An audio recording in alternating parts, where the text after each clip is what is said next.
So with blockchain, we kind of went through the scalable part. So when I sort of got into blockchain, I liked the idea of sort of money being this independent, credibly neutral system that's really just a public good that people can use to most efficiently conduct commerce in a sort of unmanipulated way, right? That was kind of the concept of Bitcoin. And, it introduced this sort of objective nature to money, right? And that was incredibly appealing. Now, in a proof of work system, specifically in Bitcoin, though, I don't think that makes a monetary system that is sustainable in the long term. So even if we could scale Bitcoin, the issue that I have with it is its security is paid for through these coin bases, so these inflationary subsidies. And these inflationary subsidies go down over time. And they're supposed to be offset by transaction fees. But the transaction fees are sort of limited to 5 TPS.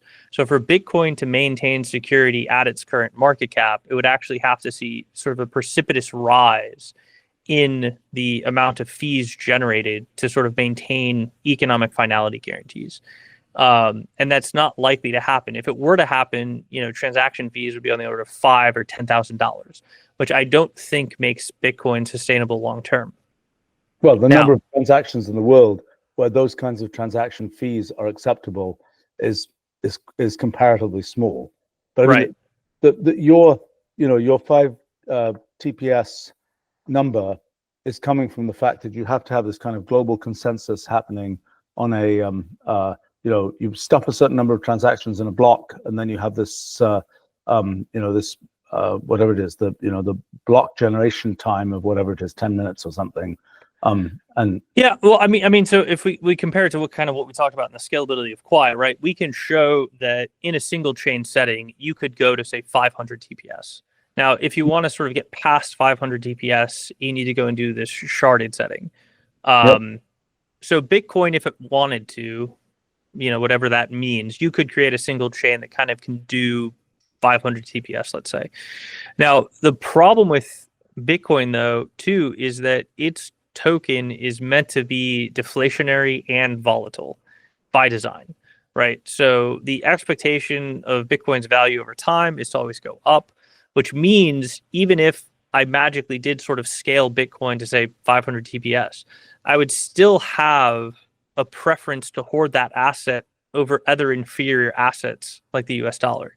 So if people sort of have dollars in Bitcoin, if I have a positive expectation value on Bitcoin, I always spend dollars before I spend Bitcoin, unless I'm sort of sending money to somewhere dollars can't easily go, right? But that's kind of always the preference. So the problem is, even let's say we could get Bitcoin to 500 TPS, would you have enough people that want to spend Bitcoin in a world where there's inferior currencies like USD so that you could even get 500 TPS even at much lower per transaction fees? And my thought about this is no, you wouldn't. And this kind of harkens back to something called Gresham's paradox, which basically states that inferior money forces superior money out of circulation. And it's effectively the way that the US was moved out of the gold standard. So for quite a while in the US, we actually operated on a bimetallic standard where gold and silver circulated. And after the Civil War, the greenback was introduced, and it managed to push gold and silver out of circulation because that was always the preferred currency, and the dollars were always the inferior currency, which means people wanted to move them as quickly as possible. The implication, though, is in a proof of work system, if your long-term goal for maintaining the security of the system and generating fees to maintain that security is transactions, you also need, quote unquote, an inferior currency in that system. So wait a minute, several points here. So first of all, the maximum transaction rate for Bitcoin is presumably determined by, there are these parameters: how many transactions per block, how many blocks per minute, or whatever. Yep. The other constant in the whole thing is how many nodes, how many Bitcoin nodes are there out there? What are the propagation delays, all those kinds of things. It's empirically, I don't know what I should know, but I don't. what the effective TPS for Bitcoin has done over the course of time? What does that curve look like? Yeah, I mean, 5 TPS is kind of where it's stuck for the last 8 years. I see. Yeah. I see. And it can't really move beyond that because of... Well, it can't move beyond that because of kind of like social reasons. It could, like I say, I think Bitcoin could go to 500 TPS as a single chain if they decided to sort of change the parametrics. But I guess the argument I'm making here, though, is if I just change the parametrics of sort of block time or block size, you would still end up in a situation where people wouldn't necessarily want to spend their Bitcoin because it's set up as a deflationary asset in a world where there's inflationary assets. So the fact that I have a very high preference to spend dollars over Bitcoin would express the fact it may be hard to get 500 TPS worth of Bitcoin transactions, even if they were available. Let me just understand that. So your statement, it's a deflationary asset, is a consequence of the fact that Bitcoin is set up to have progressively harder, progressively more work needed per mined Bitcoin and so on, per mined block. I mean, is that what you mean by being set up as a deflationary asset? That's correct. So over time, right, it started out with sort of 50 Bitcoin per block, and now we're getting, I think it's right around 3 Bitcoin per block, and it keeps going down until it goes to 0. So the issuance rate halves every 4 years, effectively. Right. But so this thing, Gresham's law, which I've heard of, but I'm not sure I could have stated what it said before. I mean, explain that. So you're saying that, can you explain a little bit more so if I have a choice between, for example, if I'm choosing between gold and dollars, is that gold doesn't have a well-defined kind of mining difficulty and so on, particularly not if somebody goes and finds a gold asteroid, which I'm told by planetary science friends can't exist. There can't be an asteroid that's all gold. Just didn't the solar system didn't form that way. But okay, let's I would argue there is an issuance rate, right? And that's one of the reasons that gold is so interesting. If I personally think about gold as sort of the Neanderthal version of Bitcoin. And the reason I think of it that way is because gold comes from supernovas, and because of that phenomenon, it's relatively well distributed through the Earth's crust. So no matter where I am in the world or what time I exist, at that time, it takes roughly the same amount of energy and wherewithal to go dig up gold, mine and refine it so that I have 1 ounce. So then anywhere in the world, I can show you, a 1 ounce gold coin, but because it takes sort of a fixed amount of energy to do it, it is the Neanderthal version of proof of work. The 1 ounce gold coin isn't the thing of interest. It's the fact that it's this scarce, objectively validatable reference that I can show you, and that it took me some amount of work roughly equivalent to what you would have to expend to create the same ounce of gold. And that's why it created a useful unit of account. It's deflationary in the fact that there's sort of a fixed accessible amount on Earth. And as we mine more of it, it's sort of harder to mine. So gold would also be deflationary. So in Gresham's construct of gold and dollars, gold would be classed as your superior form of currency because it's, quote unquote, hard money. It can't be just artificially inflated. Whereas dollars has a more inflationary expectation relative to gold. So when people use it, they would consider that to be the inferior form of currency. So if they have both forms, gold and dollars, they would choose to always circulate the inferior form and hoard the superior form because of the difference in expectation value. And that's what Gresham law says, is basically inferior money forces superior money out of circulation. So the point is, if you have money that is subject to inflation, you shouldn't save it because it's going to be worth less. If you're saving it, it kind of depends on interest rates and things, but if you're saving it, if you're just keeping it as a fixed number of dollar bills or whatever, if it's inflating, it's going to be worth less than something which doesn't have that same inflation feature. I mean, I think, it makes me think from your description of gold, the geochemistry of the Earth has caused gold to clump in different places in the Earth's crust. If you really want something, clean, maybe, although it doesn't quite work this way because this clumps as well, but it's just a kind of funny thing to say, the iridium, the layer of iridium that was produced when the dinosaurs got wiped out by the asteroid impact, there's there's that little layer of iridium that goes all over the Earth. So that would be the better form than gold. Yeah, right. I mean, if it was really, if one of these asteroids had delivered us something, actually, it's interesting. There will be some isotopes that will be more common there. So it probably is the case that there is something that is really accessible all over the world, where in more or less evenly distributed, where that's really true. That that everybody has equal access to it, but it takes actually maybe the problem is that never mind. We're getting into geology here. I mean, the tectonic plates work differently in different places. So your different depths of access, right? Right.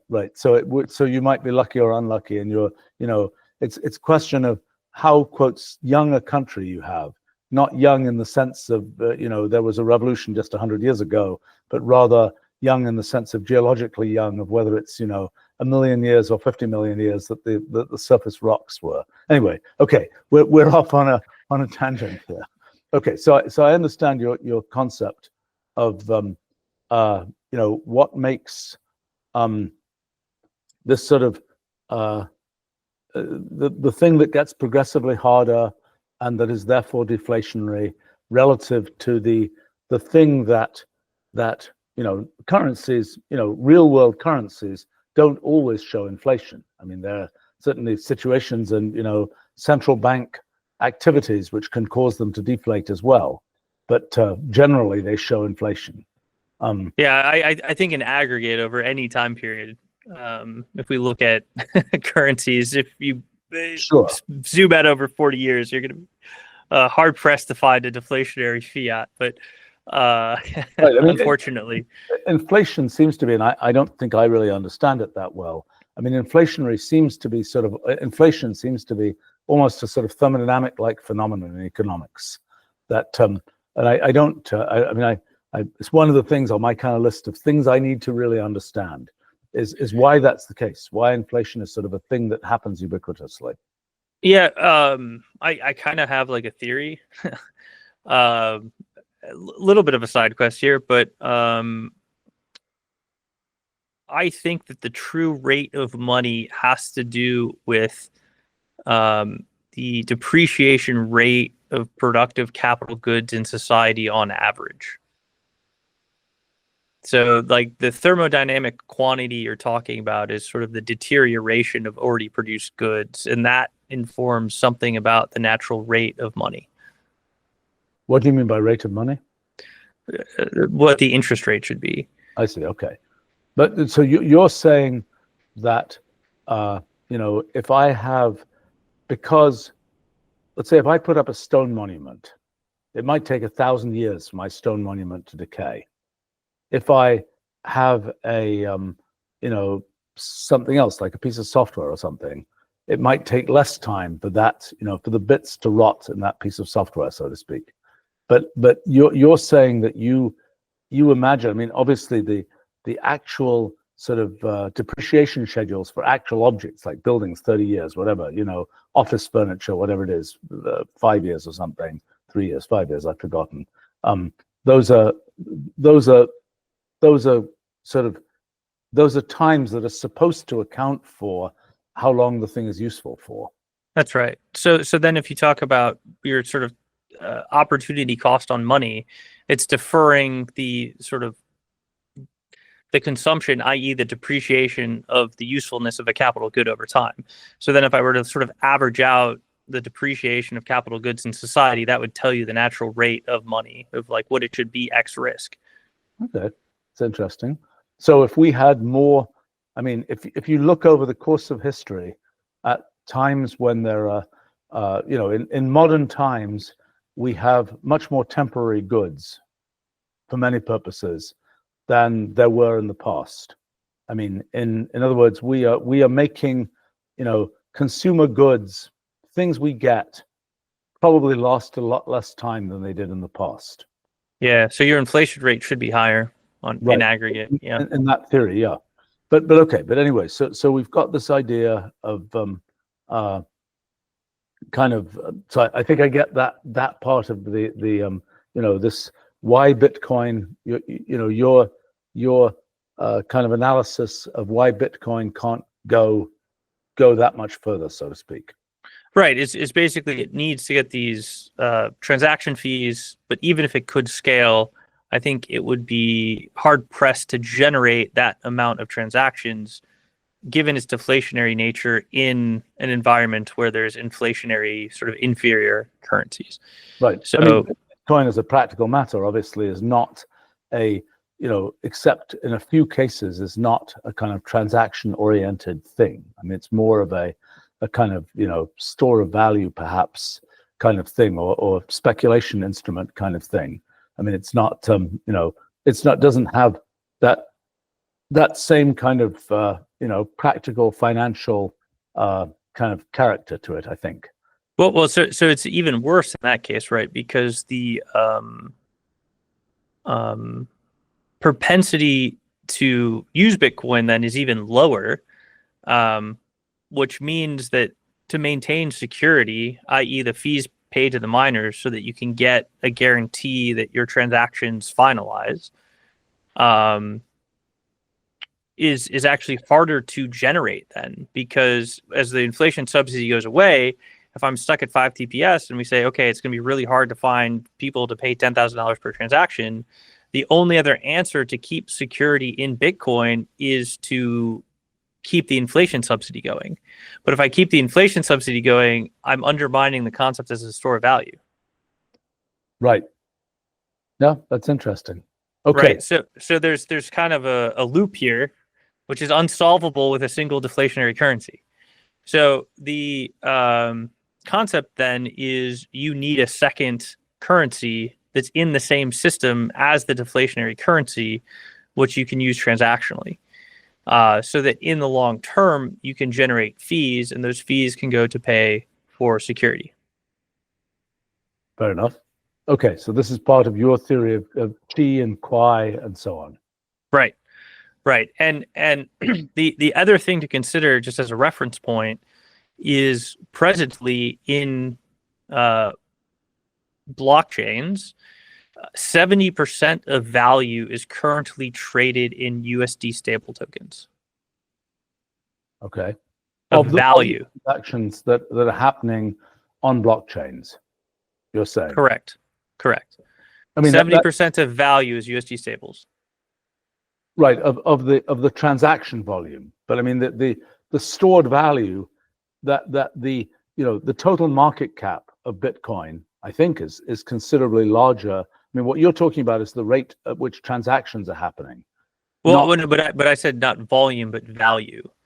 So 70% of transaction value is US dollars. Right, but that's the flow of money through transactions. Yes, that's the flow of money. Yep, right. That's right. Not what you think the total value of savings in Bitcoin versus in stable coins is. Because stable coins are really, they are transactional creatures, so to speak. I mean, they're not, I think, things which, my impression is people use them as practical kind of, well, maybe not, but I think they use them mostly as practical transaction mechanisms rather than as things to store their savings in. Yeah, so I think in total value, they represent about 10% of total crypto market cap is stable tokens, but it's 70% of the transaction volume. Makes sense, right? Because those are useful for transactions, whereas for many of the reasons you've said, Bitcoin is not particularly practical for transactions and has, it's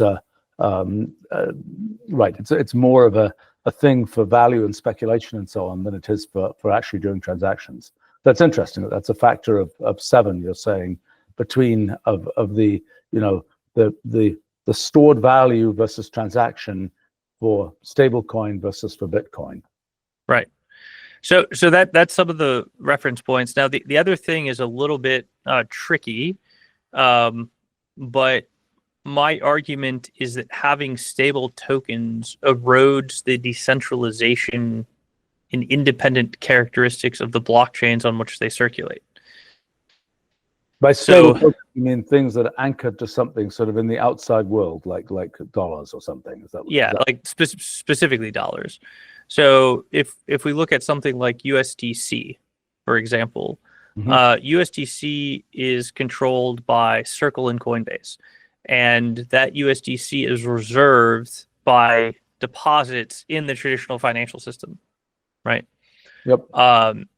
Now the issue is there is sort of a consensus mechanism and a consensus incentive in these blockchain systems, right? If it's a work-based system, it's to mine blocks and to proceed.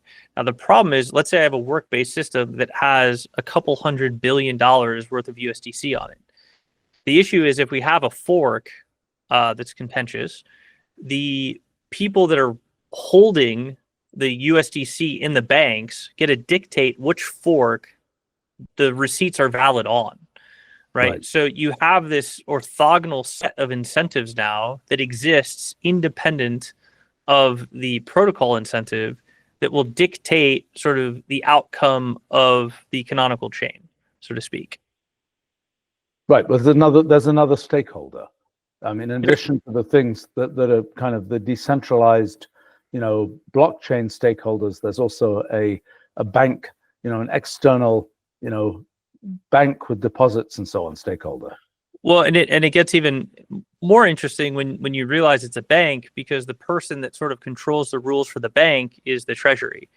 So the same people that are establishing the rules for our current fiat system that we don't necessarily like, if you have a large amount of stables circulating on these blockchains, then we'll also determine the rules for those blockchains, and they no longer become centralized systems. They just become these sort of weird, complex interchange layers controlled by the exact same people. Yeah, I mean, look, the practicality is, just like, cloud computing redefined sort of how you should think about sort of deploying software and so on. So, blockchains sort of redefine how you should think about transaction systems.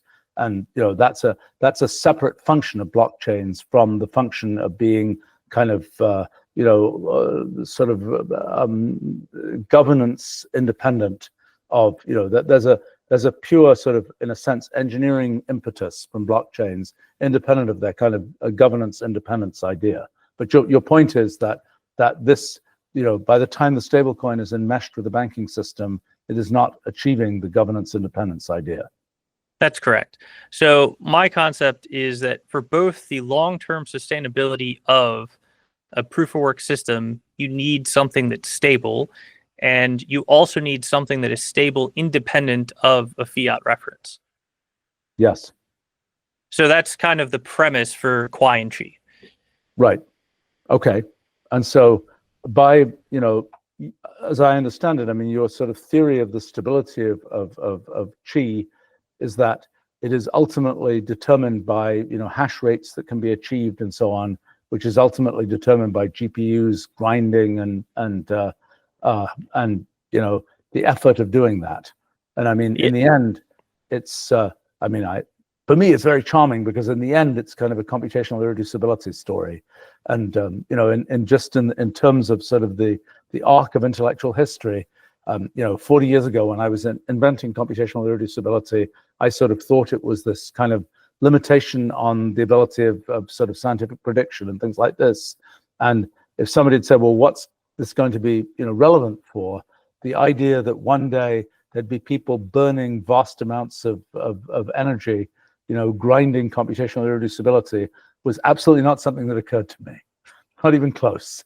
So it's kind of, there are many examples of similar things. Like, I'm sure when Alan Turing was inventing, universal computers, the idea that people will be using computers to do word processing was also not something that crossed his mind in the slightest bit. Right. So it's kind of, it's interesting that these things kind of take on a life of their own in that kind of way. But okay, so but your idea then is that this scarce resource is ultimately the number of computation cycles that you can that is basically your scarce resource is the number of computation cycles that you can muster, which you might think was related to the actual amount of energy you can put into to push the electrons around the circuits and so on. And in the current world, when there's capacitance in circuits and things like this, where that translates to an actual amount of energy, of energy that's burnt, so to speak, in doing that. I mean, that's not a necessary feature of the computation, that it burns actual physical energy, but it is there's still a cost to computational operations.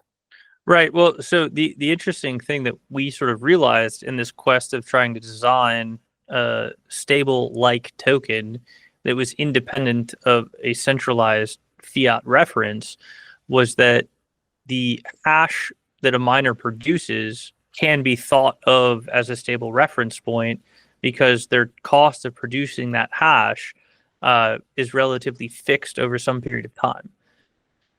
So we can use the miners and the consensus mechanism of proof of work to get this secondary property out, which is the value of a hash. And we can tokenize the value of the hash in Qi. And because the sort of input cost for miners is largely dominated by their energy cost, we can think of that token as having a value that's related to the cost of energy. Right. Okay. So, I mean, there is clearly the golden asteroid scenario is certainly, that, it remains a possibility. Somebody manages to figure out a way to find to break what appears to be a computationally irreducible problem of inverting these hashes and so on.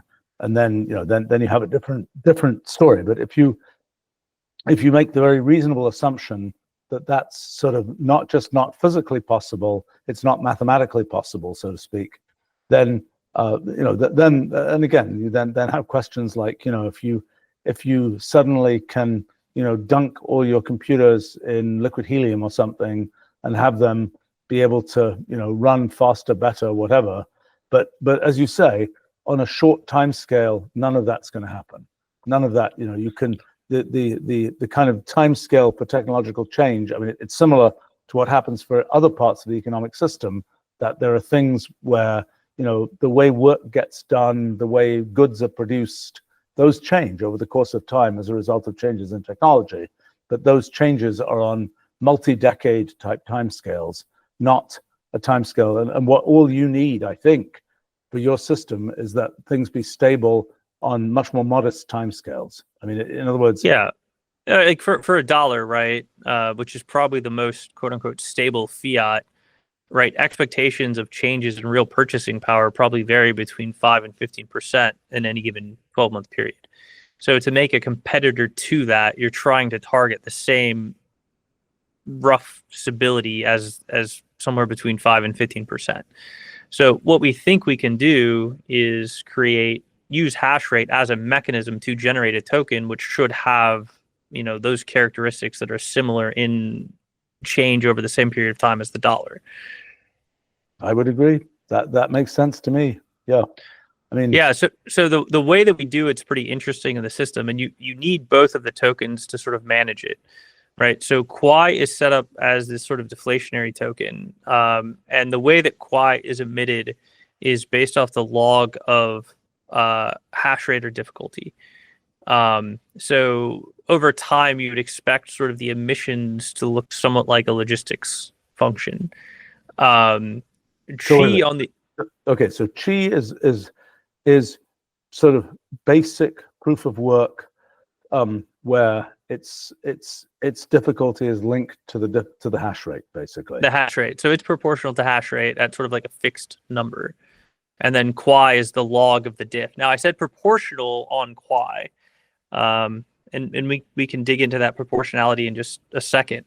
But what ends up happening if we make Qi sort of proportional to the difficulty is what causes it to sort of tie the value of Qi to the value of production. So what miners will end up doing is, if the market price of Qi is above the sort of their production cost, they'll produce more Qi until the market price approaches their production cost. Yep. Now, if the market price of Qi is below their production cost, we have this conversion function wherein Qi can be sort of burned and then turned into QUAI. So you can mint QUAI by burning Qi. And so that's the other function of the system. A second, hold on. So you're saying if the production cost is, if you make a profit, if the production cost is lower than the value of the Qi that you produce, and so you're then incented to produce Qi. If the market price is above your production cost, you're incentivized to produce. Right. If the market price is below your production cost, then you might as well just sort of, there's no point in producing because you're going to lose money every time. That's right. Okay. So now what happens? So then there's a second mechanism in the system, which is we allow conversions at a protocol-defined rate. So I can trade my Qi for QUAI at that protocol-defined rate. And the reason that's useful is that gives you a kind of secondary way. If you mine Qi, there's another market on which you can effectively sell those Qi that will make you more money than if you just, than if you took the Qi whose market price is below your production cost. You get to use your production cost to also make QUAI, which then has independent value. Right. Well, or as a speculator, you could buy up Qi out of the market and then convert it into QUAI at the protocol determined rate. So we can actually shrink the supply of Qi, right, if the market price is below the production price. So with those two sort of mechanisms, you're creating incentives for the market price to always approach the production price, which therefore is the energy price. Okay, but so hold on. In the case of speculators, so the speculators, because there is a way of converting Qi to QUAI, you're saying then a speculator could buy up Qi, knowing that the speculator will buy it up, paying the producers at a rate above the actual market price of Qi at that time. Is that right? Right. So they'll pay the market price, but the more they buy up, they'll raise the market price. Because the supply is going down, but why does that? Why does that? I mean, so if you decrease the supply of a good, given, right, we want to hold one thing constant. So if we're saying in this scenario the sort of demand right now is fixed, as a speculator buys up supply of Qi, the price of Qi will rise up into the point that the cost to buy a Qi is the cost to produce a Qi, is the market price of Qi, at which point no one's going to be producing, no one's going to be buying, to change the supply, right? It's just going to be at equilibrium. Mm-hmm. If that makes sense. But why would they want to buy? Why would they want to buy Qi? So let me define this other mechanism, which is this protocol-defined exchange rate, and it may make more sense. So the protocol allows you to convert QUAI to Qi or Qi to QUAI, but the rate that it sets for that conversion is the rate at which the market is neutral to the rate offered. Okay, wait a minute. The market is neutral. So, in other words, then there's no preference for whether you have QUAI or Qi. Is that the idea? Or Correct. Which would mean that the exchange rate offered by the protocol is the market perceived exchange rate. But how do you know the relative? Isn't that somehow assuming some fundamental relative value of Qi and QUAI? Right. So the way this works, right, is if I'm making an assumption about the relative value based off the market neutrality, right? Which is, if I go over some period of time and I look at how much Qi has been converted to QUAI, and I look at how much QUAI has been converted to Qi, if there's an imbalance of flow, It means that market has a preference of one over the other, which means that the exchange rate isn't perfectly set. So then you can adjust the exchange rate to try to balance out the market flows until the market becomes neutral to the offer. Once the market's neutral to the offer, it means that the protocol rate is reflecting the market rate. But so, I mean, obviously that is not how, so what then is the total store of value in Qi versus Quai? Does that have to be set? Is that part of what the setting of things does, is to determine that? In other words, what's the market cap of Qi relative to Quai? I mean, I would expect it to be 1 to 7, if I had to guess. Explain that. Is that reference to Bitcoin and USDT? I see. That the transactional thing is 7 times, but the transactional thing is flowing much faster, but its total market cap is lower. Now, how is that 7? Is there some way? I mean, that number is just numerologically reminiscent of the velocity of money and things. Type. Yeah, I mean, if I were like guess, I would expect it to be anywhere between 5 and 15%. If it's used transactionally versus the store value. I think it has to relate to the velocity of money or something. I'm not quite sure how that quantity comes out, but the interesting part about the system is that we're not making an assertion about the relative market caps. We're just setting up exactly 2 rules, which is you can get Qi proportional to hash, and we'll offer an exchange rate such that the market is neutral. So those are like the 2 rules of the system. Everything else is preference, right? So if there's a greater sort of utility demand for Qi one day, then the supply will need to increase and people will sort of destroy Quai to make Qi, or they'll choose to mine Qi over Quai. And then one day that maybe there's a shock to the system and Qi gets banned in a country, and so the supply needs to shrink. So people will buy it up to destroy it and make Quai, and they'll stop choosing to mine Qi and mine Quai instead, right? So it kind of has this balance wherein if there's exogenous change in preference, the system will dynamically respond to it until it's back to equilibrium, right? So you presumably have a controller, just like the one you were talking about for difficulty levels and so on. You presumably have some controller that's some kind of moving average like thing that's watching these flows and trying to say, so there must be some function. As you see the flow a certain amount out of balance, you must have a controller that's trying to, change the exchange rates. And as you change the exchange rates, the flows will change. And how does that actually work? I mean, what? Yeah, so we actually worked with another organization that has better expertise in economic control systems than I do, but I can give you the high points. There's really 2 parts of the conversion. There's this sort of intrinsic part, which is Qi has a relation to D, and Quai has a relation to log n D. So there's like that factor. What's D? Sorry, what's D? Difficulty. Okay. Right. So hash rate and difficulty are analogous. Sorry if I move around there a little bit. But so Qi is proportional to D, and Quai is log to D. Right. So there's sort of this natural ratio of difficulty relationship between Qi and Quai. So I don't understand that logarithmic difficulty thing. Why is it logarithmic difficulty? So Quai is emitted relative to bits of entropy, and Qi is emitted relative to hash rate. Okay, so there's a different piece of mechanism here that I don't think you explained yet, which is how you mentioned that Quai is emitted somehow in the mining of Qi. Is Quai naturally emitted, or do you have to make a conversion to get Quai? No, you're making a choice. So when you mine, you get to choose between Quai and Qi. Okay. So you choose Quai or Qi when you mine. And then you can also do conversions outside of mining where you can take Quai and convert it to Qi, or Qi and convert it to Quai. Okay, so explain the log. I mean, why isn't it some other function like square root or something like this? Why log?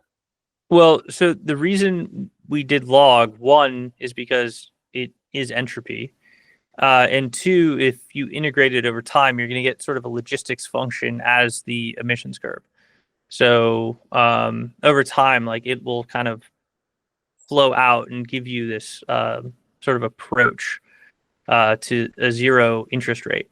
Now, the other reason to do that is if we talk about sort of values of systems. If we look at Bitcoin, right? Some people argue that like Bitcoin is energy money, right? Because it's sort of produced from mining.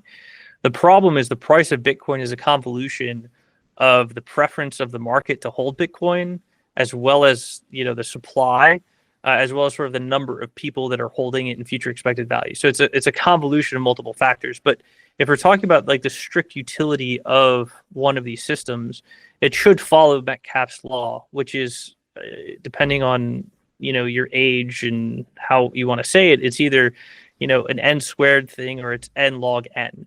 Is sort of the value of the network. So if we're talking about having this sort of ubiquitous money system, the value of that money in aggregate should have some relationship to n squared early on and n log n long term. So if we set the emissions of QUAI to be log n, it means that it'll always be a relatively deflationary environment relative to the growth of the expectation value of the tokens themselves, if that makes sense. So when you talk about deflation, it's sort of the growth in demand relative to the growth in supply. So we can grow the supply at log n, while the value should be growing at least n log n, which means that emissions curve always creates a deflationary token.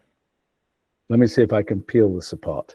So first point, the fact that, entropy, ultimately it's just something which is measuring the number of states of the system consistent with, whatever.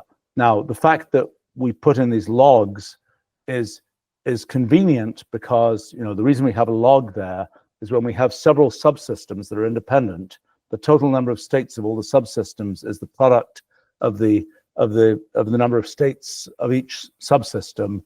And so it's convenient to have a quantity where it's additive with respect to those subsystems, because when you take the log, we get something that's additive. And that log thing kind of, that also relates to more microscopically, when you get Boltzmann distributions and things, when you have collisions of particles and you have energy conservation and so on, the same story comes out. Okay, so just I'm just sort of recalling kind of where the log comes from, so to speak. So yep. you're now you make a statement about I guess it's my friend Bob Metcalfe's law about yep. networks. I thought his version of that was an n squared law. At one time, yeah. So like he argues, and people have actually written papers on this, but n squared would be like the early part of the curve. And then it's been modified to say it's like n squared at the start, and it turns into n log n sort of at the end, right? So you end up with something that kind of looks like a logistics function. Well, so wait a minute. Why is it? So many things that start as n squared algorithms, like doing school book multiplication of one big number by another, usually have to do all the n squared. Every digit goes with every other digit type thing. But in fact, you can sort of save work by organizing the computation properly, and it becomes an n log n or n log log n or n log log log n type thing. I think the log n piece is really, when they modify it like that, is just saying that there's a finite physical existence. So in a growing system of peers under that n squared topology, there's still like a finite size of the system, right? There's only so many participants, so like it can't infinitely grow because there's only 8 billion people on the planet. So at some point, right, I can't add new participants because there's a finite supply of participants, right? Yeah, so the value doesn't continue to go up for me, right? I don't know why it should be particularly n log n. I'm not even sure that the log in that case maps into the log that you're using. But let's just go back to the log that you're using. So the key point here is that let's take like one step back. and let's just talk about Bitcoin. Bitcoin's emissions curve is 50 and divide every 4 years. Yes. Discretely, right? It's completely arbitrary. Yeah. Right. And it's discontinuous, and it creates like these inconsistencies in stock to flow and mispricing of mining and hash and a bunch of different things. My goal here is to pick a function that is deflationary relative to value growth. That's really like the primary goal. It doesn't need to have that specific of a justification beyond I would like a deflationary outcome. Yeah, I suspect you need some kind of monotonic function with some kind of properties with respect to its second derivative, would be my guess. Right. I mean, my guess is you need something that has that, levels off as it gets bigger, so to speak. And, it's like, log versus square root type thing. What's the, they're probably, I'm still trying to understand so you're saying that, I'm still trying to understand. In the original idea, chi is the amount of chi you get is proportional. Now I'm getting even more confused because you're putting it in a block and you get, I see, to get that block, you need to you have defined a difficulty, as you're calling it, which might be the number of zeros you have to pick. And that difficulty is, and then you need 2 to the power of that, roughly 2 to the power of the number of binary zeros. You have to look at that number of blocks to get one that is going to have that, so you've got an exponential in that the amount of effort that you have to go to get another block, to get 1 unit of chi is 2 to the power of this quantity. Hold on. Let me make sure we define difficulty here for clarity. So difficulty is actually just the divisor on the field size, and it represents in expectation the number of hashes needed to cross the threshold to get a block. Okay, so it's already so that's why I was saying like diff and hash are kind of analogous. Right. But but that's already the exponential. So I mean, in other words, the number of bits there, the number of bits you have to get right is the log of that quantity that you're defining. That quantity you're defining, right? So that's right. No. So the number of bits you have to get right is that quantity. No, but hold on. Let's see if we could unwind this. So when I refer to bits of entropy, I'm referring to the logarithm or the number of leading zeros, right? So that's sort of bits of entropy. The number of hashes you need to do is the difficulty. And if I were to take the... So that's 2 to the power of the number of zeros. Yes, that's right. There it is. Okay. So by difficulty, you mean this exponentiated quantity. And so that's the difficulty is the average number of hashes you need to try in order to get 1 block. That's right. Okay. Yep. And then you're saying that's the, in a sense, that's the, convert that to oil or something. That's the amount of, that is linearly proportional to the number of gallons of oil you have to have burnt to be able to run your computer to get 1 block. That's right. Okay. So now you're saying QUAI is proportional to the log, that is the actual number of zeros. Or the log of diff. Right, which is that log is equal to, is proportional to the number of zeros that you're trying to get. That's right. And that's sort of how we emit QUAI. Right. So you're saying, so that means as a practical matter, I'm a little bit confused because you're getting these hashes and you're saying that for every, so let's say we've got n bits, that we're at a point where the number of zeros we're looking for is n. Then we're going to take over the order of 2 to the n, sort of 2 to the n operations, 2 to the n hashes to find that 1 unit of chi, to get that 1 unit of chi. Now, the alternative, you say, is to get how many units of quai for that same amount of effort? The log of the diff. So that would be, you would get n units of quai. Okay. So normally, it's 1 unit of chi, but for 2 to the n hashes, you get n units of quai. That's right. Okay. At least I think I understand the math. Now let me understand why this makes sense. So you're saying so what happens is, as the hash rate goes up, the emissions of chi, or of quai, also go up. Yep. But they go up logarithmically. So if we took an example and we went to Bitcoin and we said there's 76 sort of bits happening, if the total difficulty, the total hash rate doubled, right? So the total input power doubled in the system, the amount of quai that would be emitted would go from 76 to 77. So a doubling at that point would only increase the production by 1.5%. Hold on, let me understand that. So because you got n bits you're looking for, Mm-hmm. it takes 2 to the n hashes to get 1 chi if you're looking for n bits, Mm-hmm. right? If you, quotes, double the hash rate, so let's say you can do 2 to the n hashes in 1 minute, let's say, okay, for some value of n. Now, let's say you double the hash rate, you can then do 2 to the n hashes in half a minute. Well, maybe keep the time base consistent. So you can do double number of the hashes in a minute, right? Okay. So that means in that minute you have chi.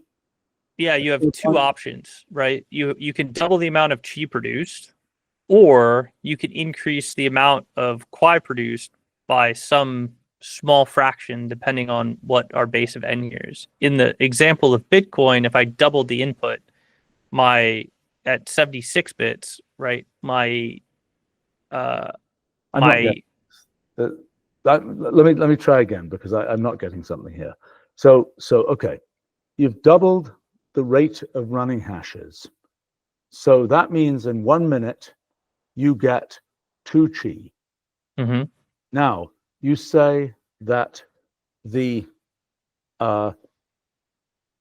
amount of quai you can get in 1 minute is what? So we have to define what our starting point was. But okay, let's say that previously you were getting 10 quai in 1 minute. That's right. Okay. Now, and then we double it, you'll get 11 quai in 1 minute. That's an interesting. And if you double it again, we'll get 12. I get the mathematical theory. I'm not understanding why. So let me see. So every time, let me see. How does that work? I mean, so if you go, that means that's every minute. So let's say we go for 10 minutes. In 10 minutes, how many quai are you getting in 10 minutes? Why isn't it 10 times the amount of quai you're getting in 1 minute? No, it would be. But if the difficulty were to double, every minute you would be getting 11 quai per minute rather than 10 quai per minute. As a matter of mechanism design. So in other words, you're looking at the actual hash rate per minute, so to speak, the hash rate divided by physical time of a minute.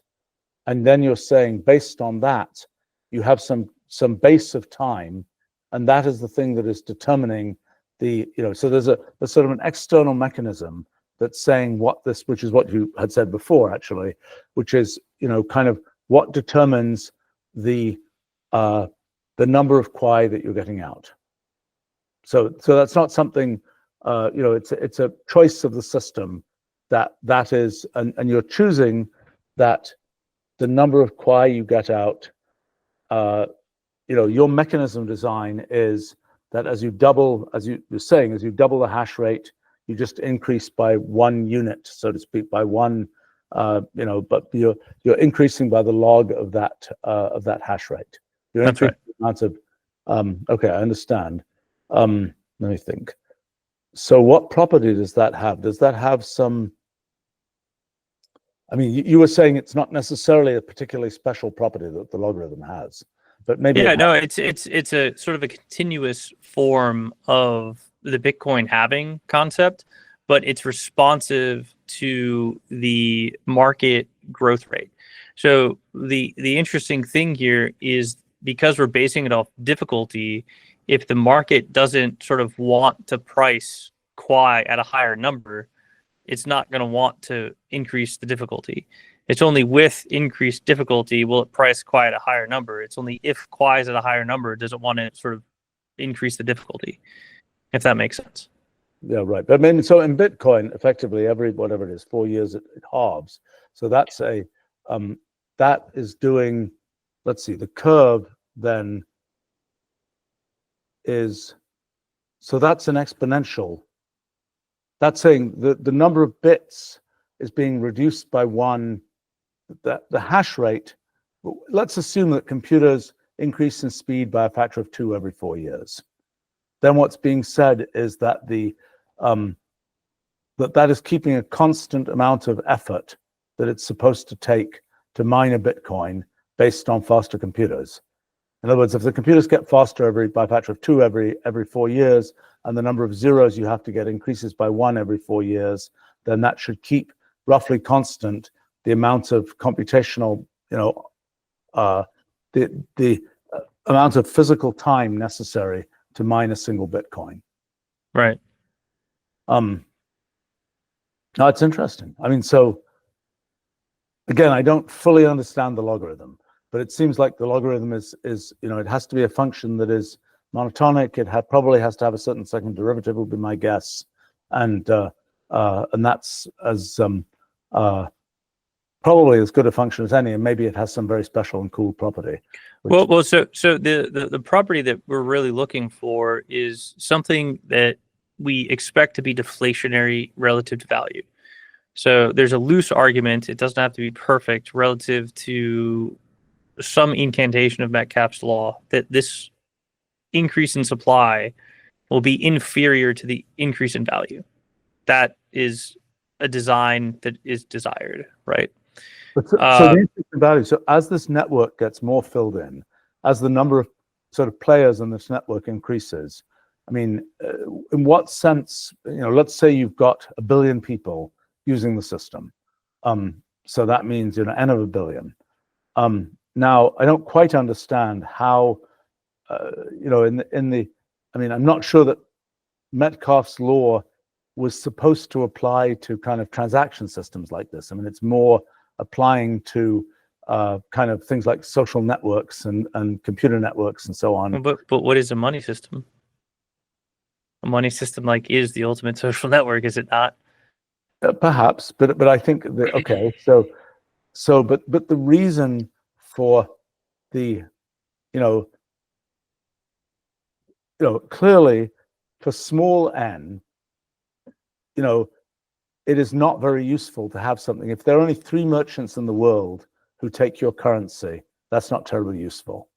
As the number of, I agree that there's clearly some way, and it is a Metcalfe law type of thing, that as more merchants take your, okay, so fair enough. So the point you're making is, in the early days, the value goes up, probably like a square or something like that, because that's the number of different, given that there are n merchants who take it, so to speak, or n, players who use it, then the chance that that somebody you want to transact with is going to be another person.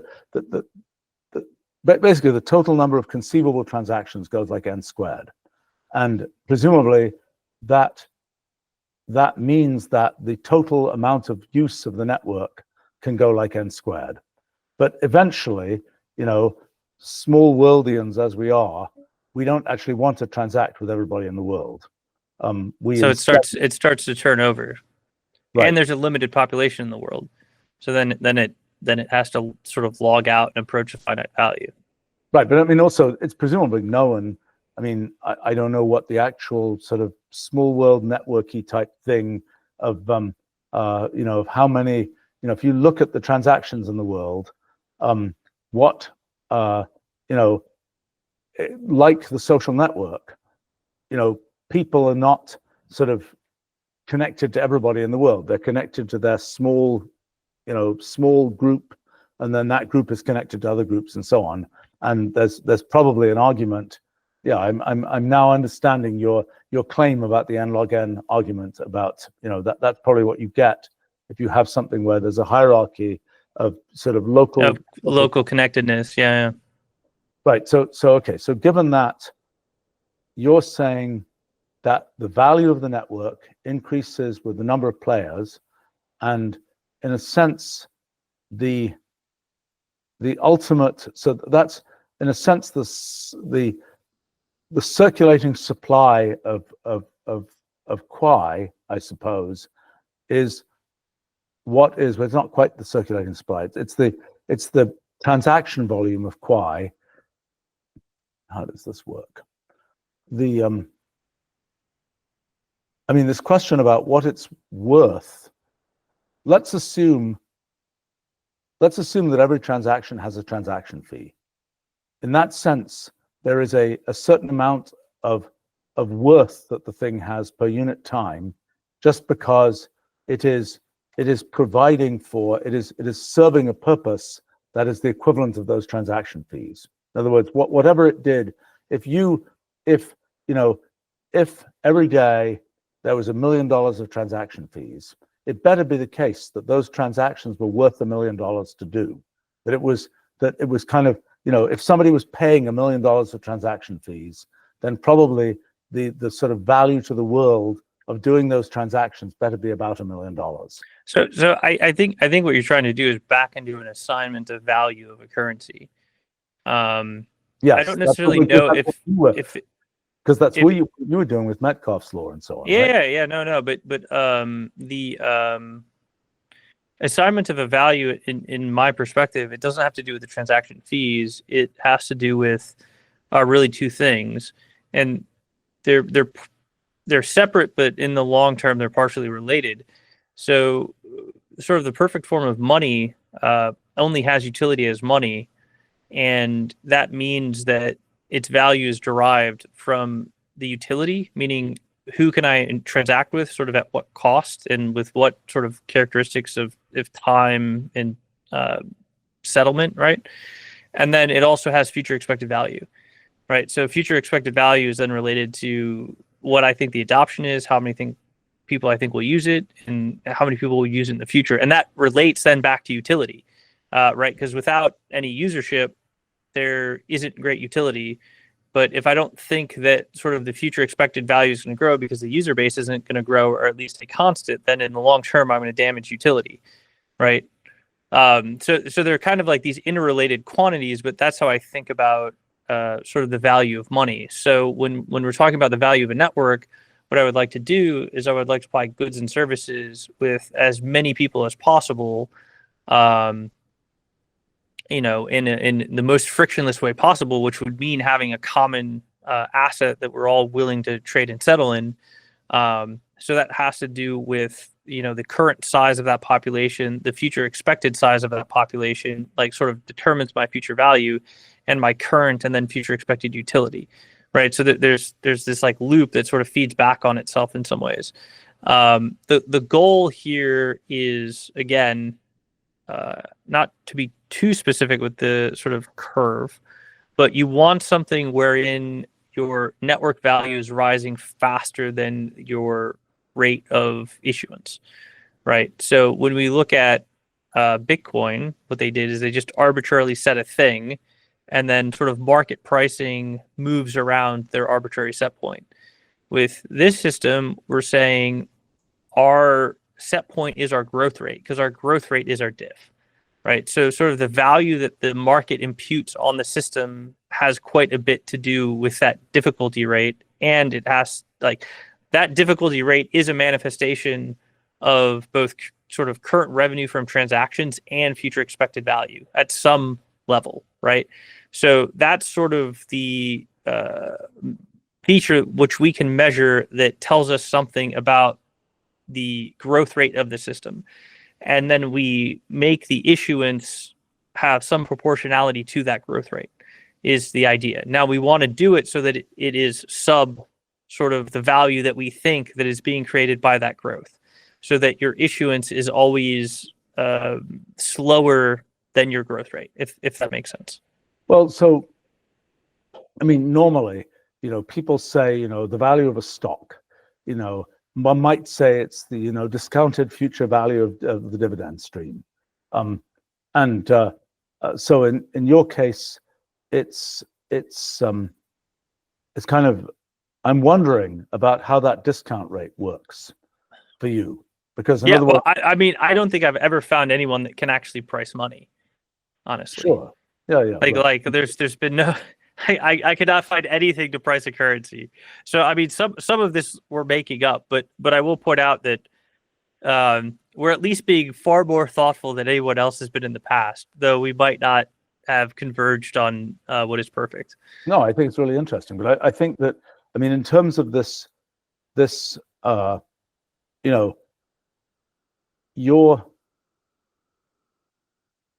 an interesting thing. Okay, so the market cap of banks, I'm not sure that I mean, in some sense, it's not really the same thing, because it's not. No, it's not the same thing. There's like no way to. There's no analogy I've come across that works here in terms of pricing. The closest thing has something to do with Metcalfe's law and the value of a network. And there's no analogy in like virtual worlds and so on, where people have kind of currencies in a virtual world where you can sort of pick it up and say, I mean, somebody, okay, I speculate that some accounting person at some time will have had to value the currency in a virtual world. Yeah, but they do it like at market, right? But there's no way to like predict the value based off the network size. They just use market discovered rates.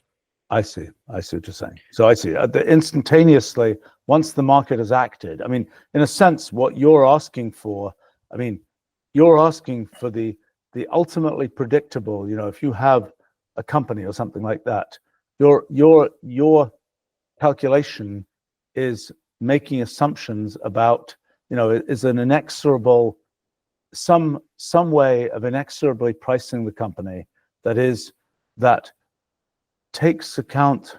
Oh boy, this is complicated.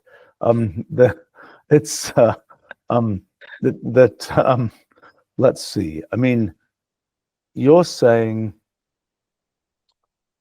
because I mean, one thing, this Metcalfe's law network is really a transaction-oriented thing. It seems to me it's not a store of value-oriented thing. So in other words, the concept that this thing has sort of, let's say, speculation value, for example. I don't think that.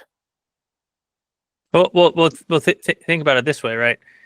If I'm to own a unit now, right, and we are saying it is a transactional basis, and we do put some metric on it that sort of says the transactions have some proportionality to its value, right? Then when I look at what my sort of future expected number of transactions and ergo revenue is, it has something to do with the network size, right? Yep.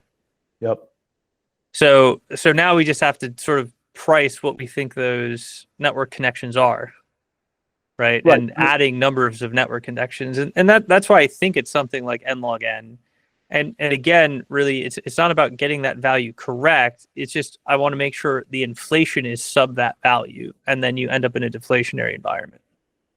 Yes, but I mean, and that value, the n log n, is kind of a representation of human networks and so on, because that's the that has to be the merchant network of the world, basically.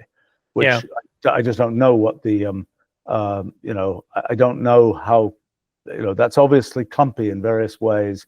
Usually these things tend to have power laws, not not logarithms, but I don't really know for that case what the story is. And I mean, I suppose also there's a question of, there's presumably some Pareto distribution or something of sizes, or some power law distribution of sizes of agents in this market, and that probably has some effect as well.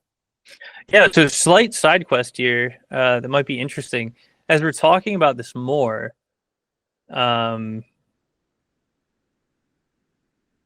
cryptocurrencies may big may here, because like these aren't, the systems are somewhat like manipulated and molested in aggregate, but if there's enough pure examples of them, and you could deconvolve stock to flow on sort of their arbitrary emissions curve, and then you could measure the transaction number and the users, you might actually be able to come up with a pricing model. Yeah, right. I mean, based on the actual observed market prices.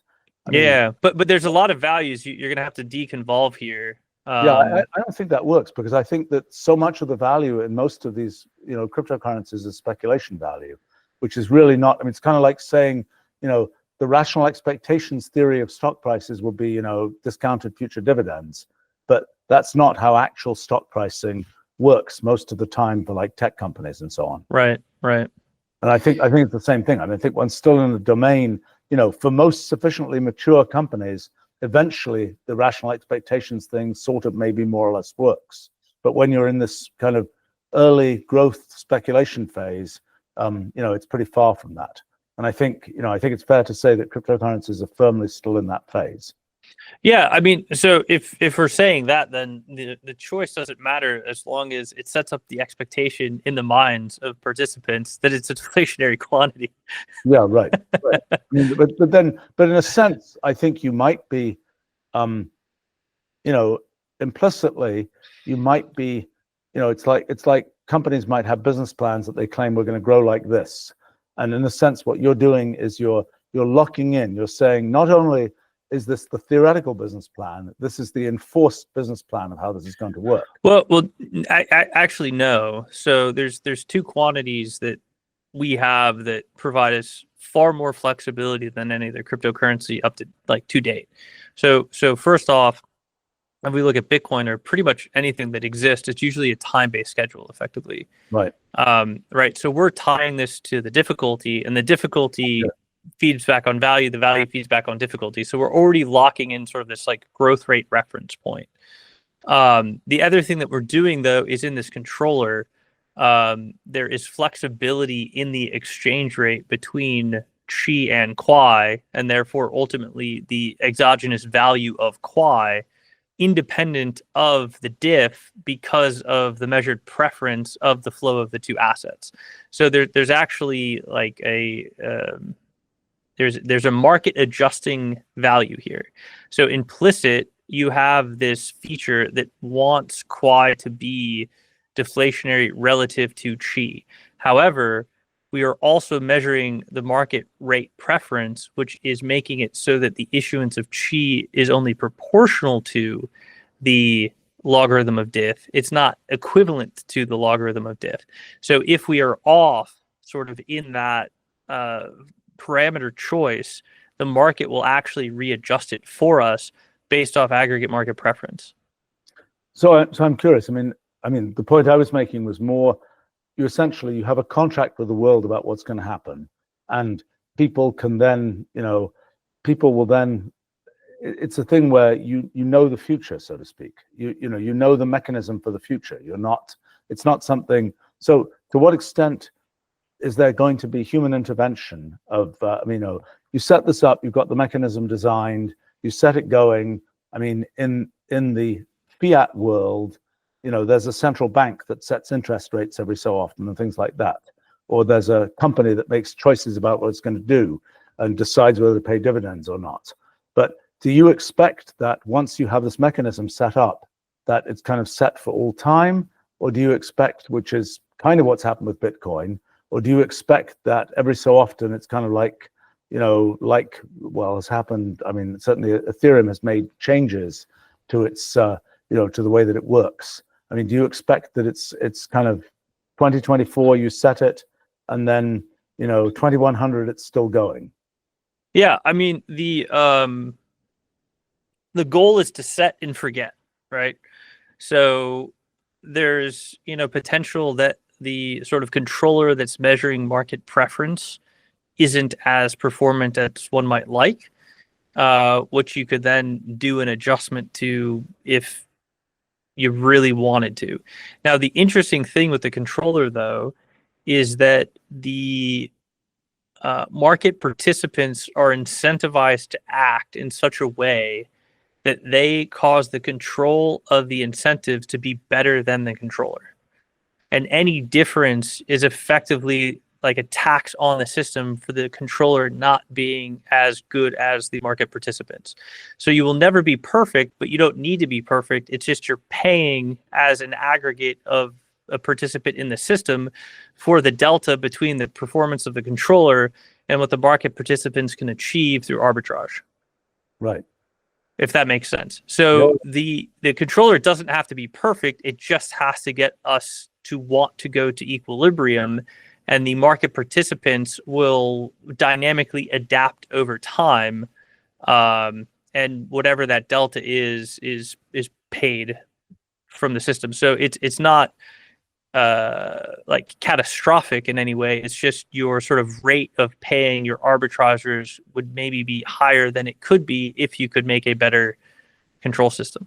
Right. So the point is there's sort of a friction that's generated that arbitrageurs can take advantage of, and the arbitrageurs, by their very activity, will reduce that kind of will reduce the imperfection, so to speak. That's the aggregate outcome of the system will be as good of a controller as you can get, given like available information. So they are the adaptive controller in some ways. Yeah. We just have to make like V1, right? And they'll make V2, 3, 4, 5, 6, and 7.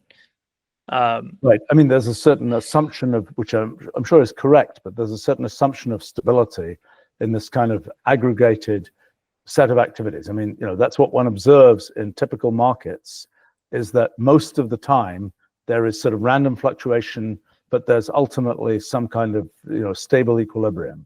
Occasionally the markets go out of control for some reason or another, but that's but the typical case is that there is some sort of basic equilibrium achieved through randomness type thing.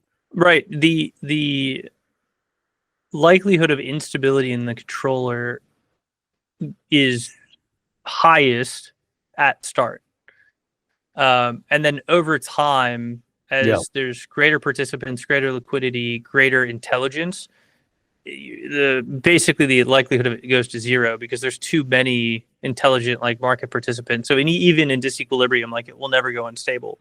So if there's changes, like there are changes that'll probably be early, not late. Well, but why do market prices sometimes go unstable?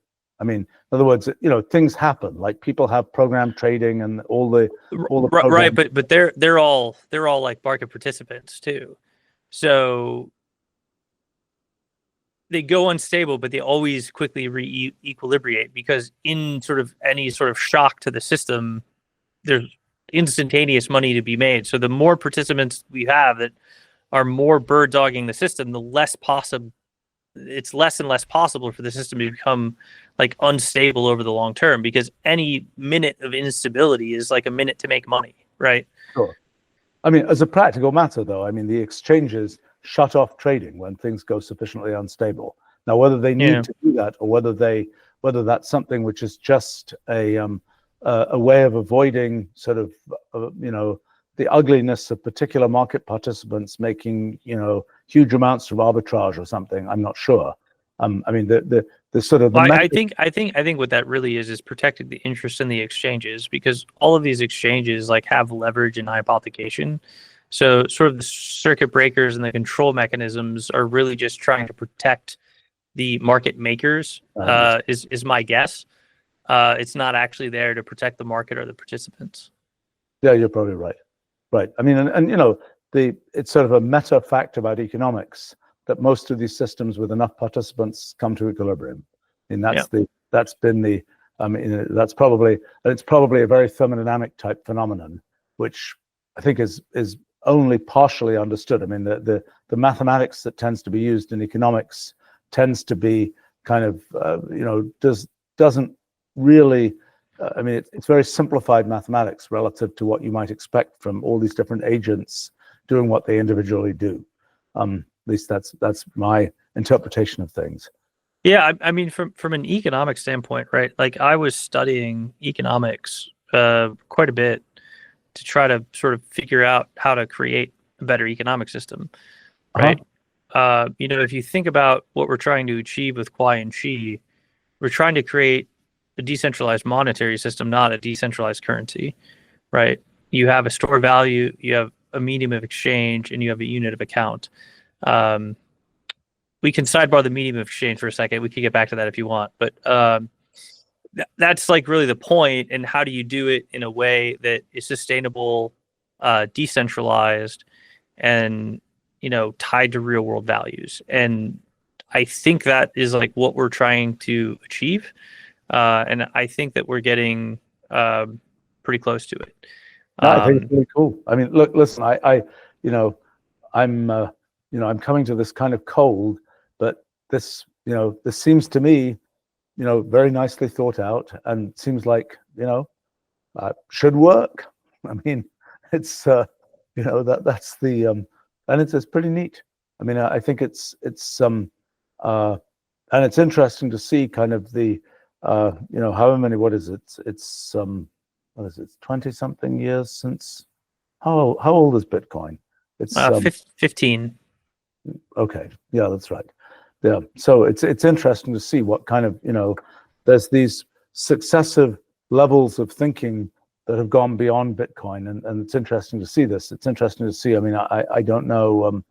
I mean, do you imagine that all the kind of smart contract type mechanisms, I mean, you have an Ethereum virtual machine type thing somewhere embedded in all of this? Yeah. So the concept here is that QUAI is EVM compatible account-based system. So you can just deploy regular sort of Ethereum like contracts. And our sharding system is composable. So if we have 2 shards and you want a contract, you basically deploy sort of sister contracts in the different chains. And then when this one like creates an output, it sort of sends it to that contract. And when you set the contracts up, you're sort of saying who your sort of sister contract is in the separate sort of shards. So you can create contracts that sort of work across the whole system. We only have to add 1 additional opcode to do that. So it's a relatively clean sort of manifestation of the EVM. The other thing that we're doing that I mentioned with medium of exchange is QI is actually a UTXO based system rather than account based system, and it is fixed denomination. So there's 16 denominations that are very similar to US coins and bills that are used in QI. And we also enforce address non-reuse per block. So what that does is it causes QI to have cash-like properties. So with account-based ledgers, or even UTXO ledgers like Bitcoin, where you have very high precisions of denominations, you basically have zero privacy in perpetuity about anything you've ever done on chain. That doesn't make an economic system. It certainly doesn't make an economic system for free individuals in a democratic society. So we need some degree of economic privacy even to run sort of capitalistic businesses with competitors. So you need cash-like properties in the system itself. So that's really why we designed QI 2 to be a medium of exchange, because it gives you those cash-like properties where if you go to Chipotle and spend it, you're not really sort of revealing that, 1, you're buying a burrito, and 2, for Chipotle, sort of what they're charging you for that burrito, and et cetera. So you can actually run sort of a competitive business. So that's also like a consideration that we've put here. So your point there is, if you look at Bitcoin, even those blocks we were looking at earlier, there's many decimal places of transaction amount that exists there, and in a sense, that's conveying information because you can see what as you see the flow of specific numbers in the third, fourth decimal place or something. And what you're saying is, if you quantize those things, it's like everybody's just paying with a $5 bill or something, and you don't know what. It's not a 5.1274, and you know that Bob is the person who has the 1274. Exactly. So the decimals sort of give away identity, and it makes something like Bitcoin almost perfectly traceable across the entirety of the ledger if you can just sort of de-anonymize a couple nodes. Oh, it's interesting. So and you were saying also the addresses. I mean, normally you would just say, pay to public hash, whatever it is, some address. Now, you on your separate shards, you have. Does every shard have some kind of base address, and then it's a sharded address space. So every zone has privileged execution based off the first byte of the address. So the first shard, everyone has a 00. The second shard, 01, up to 255. I see. But so when you pay somebody, their address, which includes their shard prefix, so to speak. That's right. And so, so I'm sure technically that's kind of tricky to deal with, but it doesn't sound fundamentally different from the whole, from a standard, whatever it is, UTXO mechanism. It basically allows us to route and make sure that signatures don't overlap with execution states without having the user needing to be aware of them. So from like a user's perspective, if we sort of let you have one address and had many shards, every time you wanted to send or receive something, you would have to tell me where you're coming from and where you're going to. Right. But because we overload the encoding in the address, the users don't have to see anything. You just give me an address and a value and it happens. Nice. Okay, so what have we not covered? Anything big that we haven't covered? It feels like we've done a reasonably deep dive across a lot of different issues. Yeah, I think we've covered a lot. You got anything? Yeah. I mean, the only other thing that I would say is just sort of the relationship that might exist between this and this concept of thermoeconomics, right? The interesting thing that I see here is we're basing money on energy. And when we do that, I think we're creating a better pricing unit in the economy. And sort of one example of this might be if there was a shock to energy prices. Normally in the supply chain, it would take time to sort of manifest, right? Because if I've been drinking these spindrifts, so energy would cause the price of aluminum to go up, but because you have sort of fixed contracts with time for your aluminum at your canning factory, you're not going to see that for 3 to 6 months. So then you're not going to reprice your spindrift for a little bit because you have inventory, et cetera. So energy price goes up, and then 6 to 9 months later, this price goes up. So there's sort of this like flow that's inefficient in the supply chain. Is it bad? I mean, sometimes these viscosities in systems are actually a good thing, that things don't instantaneously change. That there's this whole kind of slopping around of things. Well, so the interesting part here is I'm not changing everything about the system. I'm just changing the pricing of the energy component, which has a lot to do with a lot of goods. So, there's electricity that goes into aluminum, but maybe there's like a bauxite problem that's independent of the energy. There's a war or something, I don't know, right? So like that doesn't get repriced in, but the energy price does sort of instantaneously get repriced into the supply chain. So sort of any up or downs in that is sort of instantaneously repriced. So it makes a more interesting market, I think, in terms of its responsiveness to pricing. And from a consumer's perspective, it potentially makes better stability in goods, right? So if I can buy this for a chi and the energy price goes up, I can still probably buy this for a chi. Like the price won't actually change because chi is a representation of energy. Let me understand that. So your point is if energy prices go up in the kind of ordinary world, then what you can, if I have savings in dollars and energy prices go up, then my savings in dollars will buy less energy, and That's right. will buy less goods producible by that energy.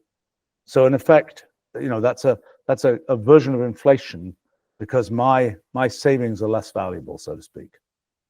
Right. And so what you're saying is, if I have my savings in QI, and QI is linked to the price of energy, then it will be the case that my savings will not be inflated away if the price of energy changes. My savings will float in value. My savings will get more valuable if the price of energy goes up, because to produce more QI costs, takes more energy. So you're saying that basically the claim would be, insofar as energy is sort of a key, if energy is the proxy for computation steps, blah, blah, blah, which it roughly is, at least right now, there are things that could change that a bit, but let's assume that that's correct. Let's assume that the thing that is your basis for pricing QI is in principle, you could have a mechanism control where your QI pricing was based on GDP or something. And what you're saying is this is a locally achievable proxy for that, is this cost of energy type thing. And so what you're saying is that it's actually a very interesting feature. What you're saying is that in a sense, there is no, people often say it's a good thing to have a few percent inflation in an economy, because otherwise people just sort of sit there and don't do things. But what you're saying is that what you're doing there is to have people's savings effectively in QI not be, unlike their savings in dollars, which can be effectively inflated away by the price of energy going up. But now what happens when the price of energy goes down? So the value in your account would go down, but the value of goods would also go down. So your purchasing power, regardless of the price of energy, should remain constant. Right. Yeah, it's a very interesting feature. Yeah. So like QI is really like a proxy for purchasing power if we assume the price of goods, or at least competitive goods, are based off energy costs. Right. That's interesting. I wonder how that relates to, I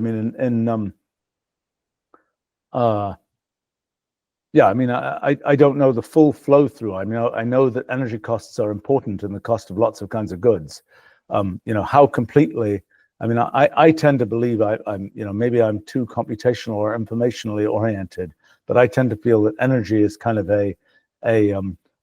just part of the machinery and not the essence of what is, of lots of value. As a practical matter, in the world economy today, energy is a critical feature.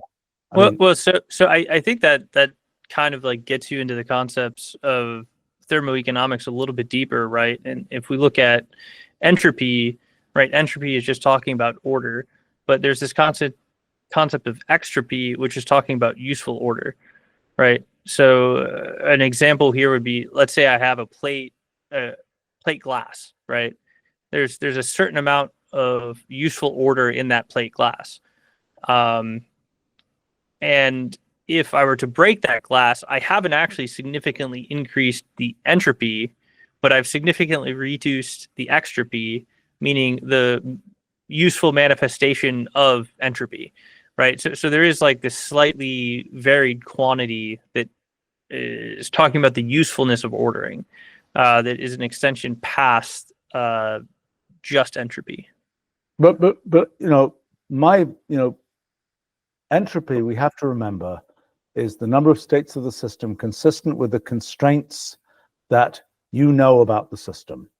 And there's certain kinds of constraints, if you say, this is the sort of classic thing of, you have some gas and there are all kinds of microscopic motions in the gas, but the constraints that you have are not about those microscopic motions. Those constraints are, it's in a box of a certain size and so on.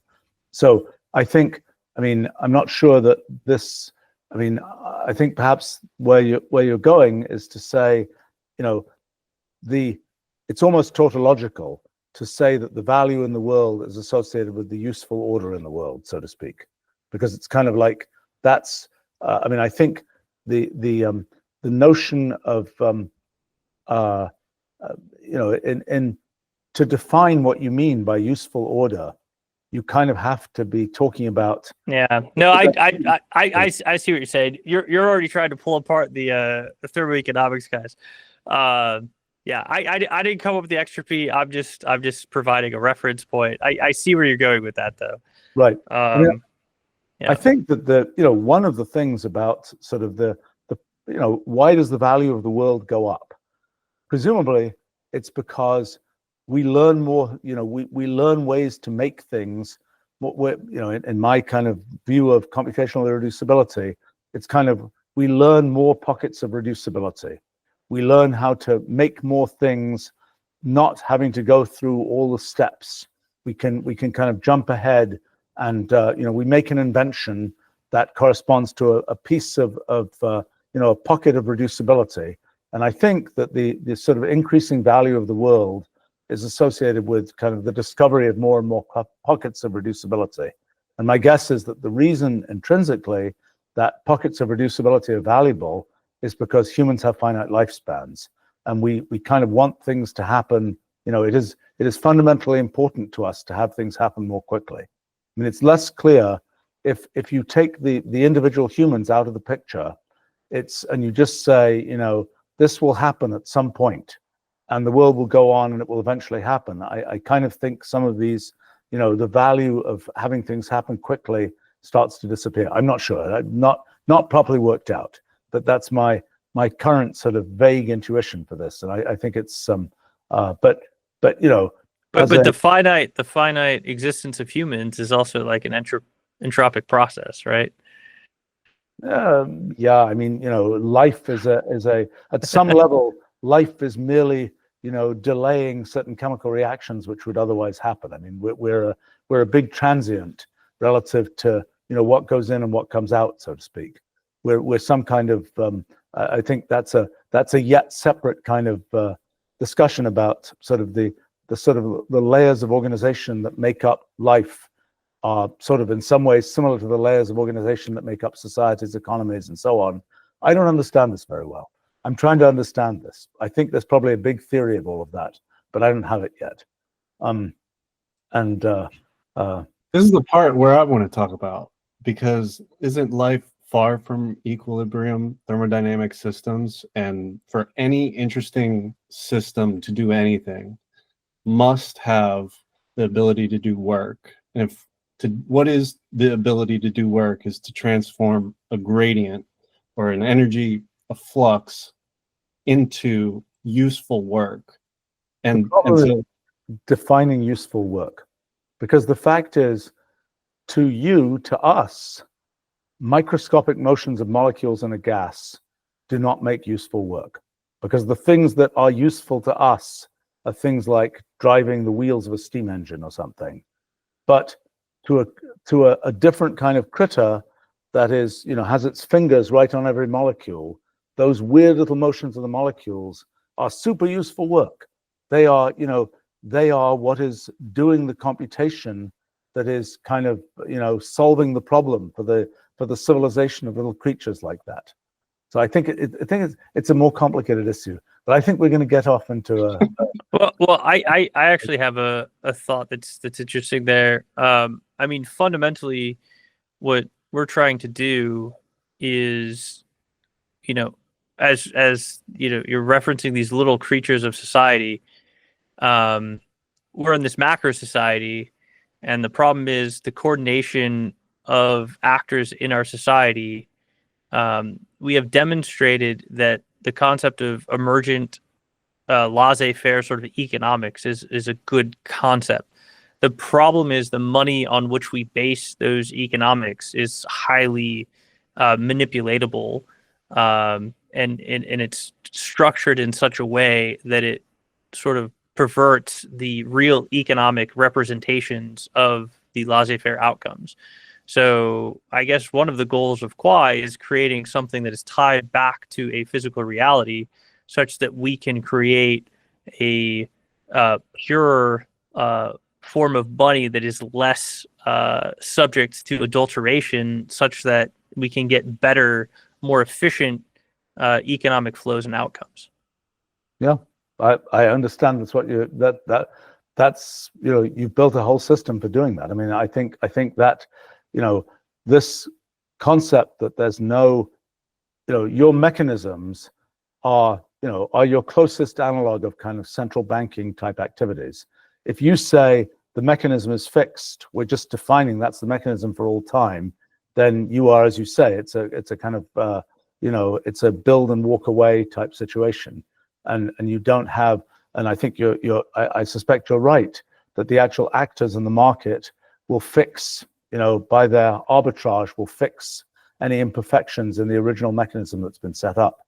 I get it. I mean, this concept of a pure mechanism for transactions that doesn't involve kind of the where there are no levers that get moved for for purposes that are exogenous to the actual purpose of transacting, doing these transactions. I get the point. It's pretty interesting. I mean, this is really cool. I mean, after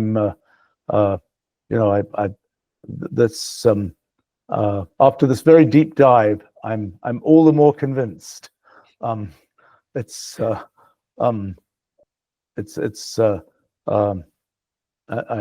do want to know though, why is it called QUAI? Yeah, so I'm actually a relatively good Mandarin speaker. So my wife is Chinese, and QUAI has a couple different meanings. It means fast, but it also kind of means coin, if you will. So it's the measure word for like currency. And then qi is actually energy. Like qi in the in feng shui, is that the tai chi? Tai chi, okay. Which then also makes like a good sort of mimetic thing in the Chinese culture, which is Quai Chi. It sounds a lot like Tai Chi. So the Chinese have recently discovered this, and they're pretty interested. Fair enough. So do you have a symbol for Quai and Qi yet? No, we don't. We have it's just Q and QI so far. I will say there's one other meta that I actually came to recently. This was very recently, like within the last 2 days. What we figured out with Poem at some point is we created a consensus mechanism that has causal invariance, but it's also DSIC, right? So in all of these cases, we're looking for dominant strategy incentive compatible outcomes, because only with those can you create efficient cooperative markets, so to speak. The conclusion that I came to is that a blockchain protocol, if implemented correctly, has nothing to do with the algorithms. It only has to do with the market designs. So all these protocols are definitions of market designs, definitions of how do we sort of get paid cooperatively to put block or transactions into blocks. How do we pay for the computation associated with a transaction? How do we pay for the bytes associated with a transaction? Those are the things that are the actual protocol. And if you need a specific algorithmic implementation, it means that you haven't sufficiently defined a DSIC compatible market. That's an interesting claim. I mean, I mean, you're basically saying that the market, whatever detail of the protocol there'll be, the market will adapt based on these mechanisms, and it's kind of like there's a certain, it's like universal computation where, or something, or actually it's closer to a machine learning type of thing, where it doesn't really matter what the micro details, or what's becoming clear is it doesn't really matter what the micro details of the kind of architecture of the neural net are. If you kind of bash it hard enough, it will succeed in learning in learning something.